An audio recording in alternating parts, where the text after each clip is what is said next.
belajar di rumah, salam sehat. Halo, apa kabar anak-anakku sekalian? Senang sekali kita bisa bertemu di video pembelajaran kali ini. Di video pembelajaran kali ini, kita akan membahas tentang ruang dan interaksi antar ruang. Tujuan pembelajaran kali ini, yang pertama, peserta didik mampu menjelaskan pengertian konsep ruang. Yang kedua, peserta didik mampu menjelaskan pengertian interaksi antar ruang. Yang ketiga, peserta didik mampu menjelaskan kondisi saling bergantung yang diperlukan untuk terjadinya interaksi antar ruang.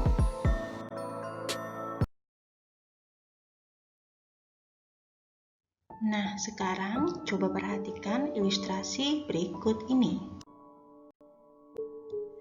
Bumi adalah tempat tinggal manusia, hewan, dan tumbuh-tumbuhan. Perairan bisa dikatakan laut, sungai, ataupun danau yang merupakan tempat tinggal hewan seperti ikan dan tumbuh-tumbuhan yang dapat hidup di air. Hutan, tempat tinggal hewan dan tumbuh-tumbuhan. Ruangan, tempat siswa-siswi belajar. Rumah dipakai manusia untuk tempat tinggal. Dari penjelasan tadi, dapat disimpulkan bahwa ruang adalah tempat di permukaan bumi, baik secara keseluruhan maupun hanya sebagian yang digunakan oleh makhluk hidup untuk tinggal. Berbagai ruang di permukaan bumi memiliki karakteristik yang khas, misalnya berupa tanah, batuan, tumbuh-tumbuhan, dan lain-lain yang berbeda dengan tempat tinggalnya. Perbedaan karakteristik ruang tersebut menyebabkan adanya interaksi antar satu ruang dengan lainnya. Karena setiap ruang membutuhkan ruang lainnya untuk memenuhi kebutuhan hidup. Contohnya, wilayah pegunungan umumnya merupakan penghasil sayuran, sedangkan daerah pesisir menghasilkan ikan laut. Penduduk daerah pantai membutuhkan sayuran dari daerah pegunungan dan sebaliknya, penduduk di daerah pegunungan membutuhkan ikan dari penduduk daerah pantai. Kedua wilayah kemudian saling berinteraksi melalui aktivitas perdagangan. Berdasarkan ilustrasi tadi, dapat disimpulkan interaksi antar ruang adalah pergerakan orang, barang, atau informasi dari satu daerah ke daerah lain, atau daerah asal menuju daerah tujuan. Ada beberapa kondisi saling bergantung yang diperlukan untuk terjadinya interaksi keruangan. Yang pertama, saling melengkapi atau complementarity. Yang kedua, kesempatan antara atau intervening opportunity. Dan yang ketiga, keadaan dapat diserahkan atau dipindahkan, transferability. Yang pertama, saling melengkapi atau dikatakan sebagai complementarity atau regional complementary. Kondisi saling melengkapi terjadi jika ada wilayah-wilayah yang berbeda komoditas yang dihasilkannya. Misalnya, wilayah A merupakan penghasil sayuran, sedangkan wilayah B merupakan penghasil ikan. Wilayah A membutuhkan ikan, sedangkan wilayah B membutuhkan sayuran.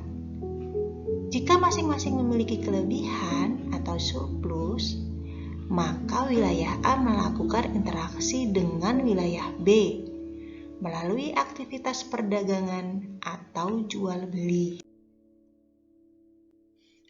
Yang kedua, kesempatan antara atau intervening opportunity. Kesempatan antara merupakan suatu lokasi yang menawarkan alternatif lebih baik sebagai tempat asal maupun tempat tujuan. Jika seseorang akan membeli suatu produk, maka ia akan memperhatikan faktor jarak dan biaya untuk memperoleh produk tersebut. Contohnya, wilayah A biasanya membeli ikan ke wilayah B. Namun, kemudian diketahui ada wilayah C yang juga penghasil ikan. Karena wilayah C jaraknya lebih dekat dan ongkos transportasinya lebih murah, para pembeli ikan dari wilayah A akan beralih membeli ikan ke wilayah C. Akibatnya, interaksi antara wilayah A dengan B melemah. Yang ketiga, kemudahan transfer atau transferability. Pengangkutan barang atau juga orang memerlukan biaya. Biaya untuk terjadinya interaksi tersebut harus lebih rendah dibandingkan dengan keuntungan yang diperoleh. Jika biaya tersebut terlalu tinggi dibandingkan dengan keuntungannya, maka interaksi antar ruang tidak akan terjadi. Kemudahan transfer dan biaya yang diperlukan juga sangat tergantung pada ketersediaan infrastruktur atau sarana dan prasarana yang menghubungkan daerah asal dan tujuan. Jalan yang rusak dan sulit untuk dicapai akan mengurangi kemungkinan terjadinya interaksi karena biaya untuk mencapainya juga akan lebih mahal. Sebagai contoh, seseorang akan menjual sayuran dari wilayah A ke wilayah B. Namun, jalan menuju wilayah B mengalami kerusakan, sehingga tidak bisa dilalui. Akibatnya, orang tersebut tidak jadi menjual sayuran ke wilayah B. Demikian video pembelajaran kali ini. Sampai ketemu lagi ya di video pembelajaran berikutnya. Tetap semangat, salam sehat.